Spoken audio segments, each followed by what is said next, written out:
नमस्कार सांग मैंने जय जगन्नाथ स्वागत करुचे आउ एक वीडियो को। तो सांग मैंने बहुत जनकर एनपीसीआई लिंक नथिबा जोगु सेमानकर सरकार द्वारा मिलुथिबा जेकोसी सहायतारू से माने टंकाटी पाई पारु नांती। जेमिति कि आपण माने जदि जणे चाषी हेतिबे ताहले आपण मानकु पीएम किसान किंबा सीएम किसान योजना रू टंकाटी आसी पारुनी। जदि आपण माने महिला हेतिबे तो आपण मानकु सुभद्रा योजना रू मिलुथिबा जो भी सहायता राशि आपणकर बैंक अकाउंट को आसी पारुनी। तो आपण माने किपरि चेक करि पारिबे निजर आधार कार्ड रे एनपीसीआई लिंक अछि कि नाही। जदि लिंक नाही ताहले आपण माने किपरि ताकु लिंक करि पारिबे मु एही वीडियो माध्यम रे आपण मानकु संपूर्ण स्टेप बाय स्टेप कहिबे। तो आपण माने वीडियो को जमारू भी स्किप करंतुनी, वीडियो को लास्ट जाय वाच करंतु। वीडियो भल लागिले निहाती गोटे लाइक करंतु आउ चैनल को मध्य सब्सक्राइब करके रखंतु, जा फल कि मुझे एमती नुआ नुआ अपडेट सबुदिन देउथाए तो आपण मैंने सर्वप्रथमे पाई पारिबे। चलतु डेरी न करी वीडियोटी स्टार्ट करिबा।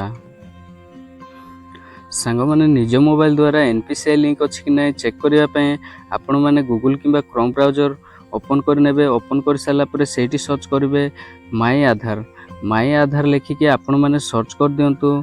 सर्च कर साला परे देखंतु एई भलिया किछि इंटरफेस टी ओपन हे जिवो।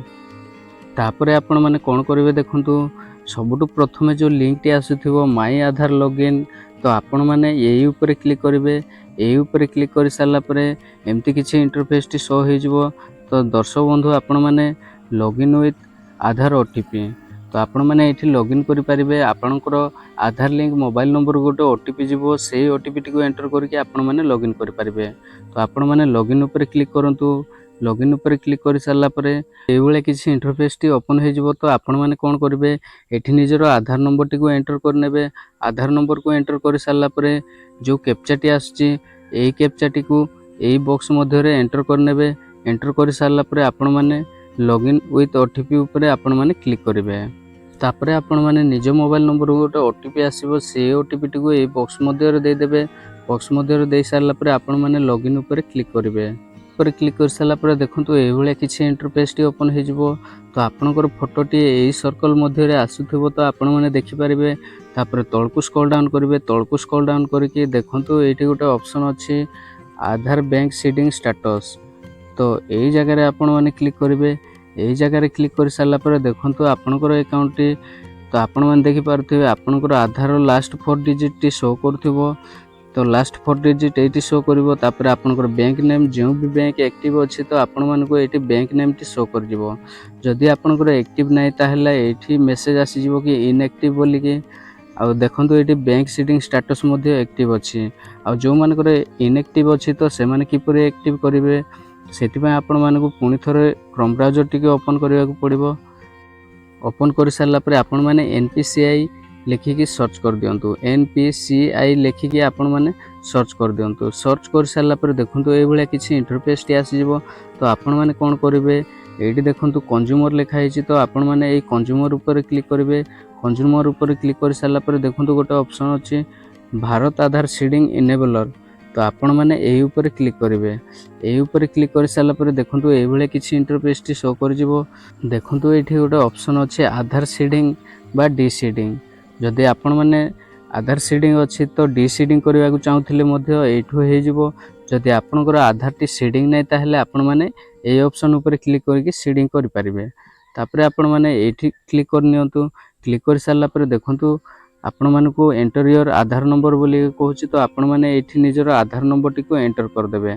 एठी निजर आधार नंबर टी को एंटर कर साला परे तळकु स्क्रॉल डाउन करिवे। तळकु स्क्रॉल डाउन करके आपण माने जदि सीडिंग करबा को चाहुथिले तो सीडिंग ऊपर टिक मार्क टी लगे देबे। जदि डी सीडिंग करबा पय चाहुचंती ताहले डी सीडिंग ऊपर टिक मार्क टी लगे देबे।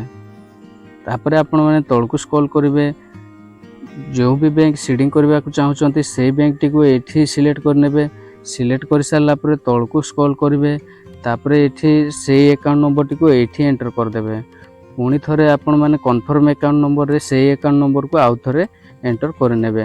तापरे आपण माने तळकु स्क्रॉल डाउन करके आपण माने एई बॉक्स मध्ये रे टिक मार्क टी लगे देबे।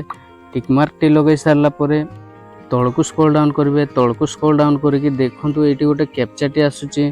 तो एई कैप्चा कोड टी को आपण माने एई बॉक्स मध्ये रे एंटर कर नेबे। एंटर कर सारला परे आपण माने सबमिट ऊपर क्लिक करिवे। सबमिट उपरे क्लिक कर सारा पर आपनकर मोबाइल नंबर को गोटे ओटीपी आसीबो सेही ओटीपी टी को आपण माने एंटर कर नेबे एंटर कर सारा पर आपण माने सबमिट कर देबे सबमिट कर देले संग माने आपनकर एनपीसीआईटी एनेबल हो जिवो तापरे आपनकर जेतिक भी पेमेंट पेंडिंग रही सब जाक पेमेंट टी आसी जिवो।